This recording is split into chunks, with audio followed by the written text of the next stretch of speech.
Pompeo has been caught making some comments about Venezuela that were not intended for the primetime viewers. Apparently, he's not sure who would replace Maduro if his regime change efforts are successful. This has been our conundrum, which is to keep the opposition united has proven devilishly difficult. The moment Maduro leaves, everybody's going to raise their hand that says, take me, I'm the next president of Venezuela. There'll be 40-plus people who believe they're the rightful heir to Maduro.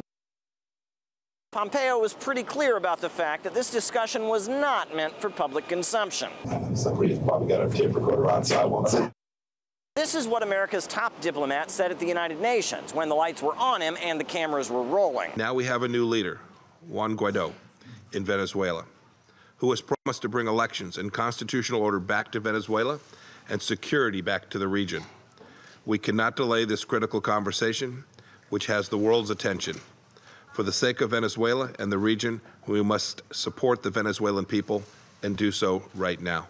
So Mike Pompeo isn't too concerned about what happens in Venezuela after the current leadership is overthrown. Now, let's not forget that the U.S. meddling in the country's internal affairs is motivated purely by selfless humanitarian concerns about the people.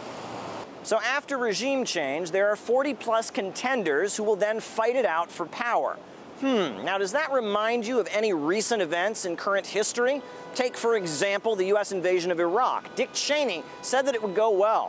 My belief is we will, in fact, be greeted as liberators. But there's been nothing but chaos and civil war in Iraq since the USA invaded. There are 288,000 deaths so far and counting. And Dick Cheney wasn't completely clueless. Listen to what he said in 1994. Once you got to Iraq and took it over and took down Saddam Hussein's government, then what are you going to put in its place?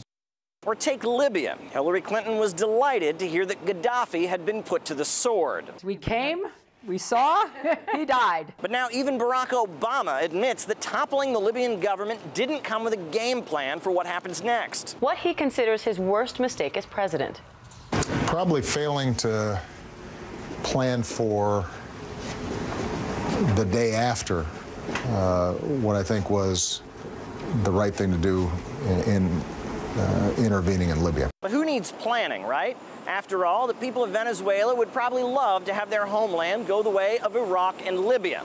Nothing says freedom and liberation like having regime change followed by civil war and thousands of refugees fleeing for their lives. It confirms something that we, long suspected, but, now, is out in the open, that the opposition is so internally divided. Washington, particularly the figures like Marco Rubio, favor a, radical regime change scenario, which involves, effectively destroying the existing democratic institutional structure that has been built in Venezuela. In the words of John Bolton, that to open up Venezuela's oil sector to U.S. and, to really return Venezuela to the pre-1999 status quo, where it was a reliable, ally in the region and, reliable agent of the U.S. in OPEC to maintain, low oil prices, as the U.S. diplomatic cables themselves acknowledge.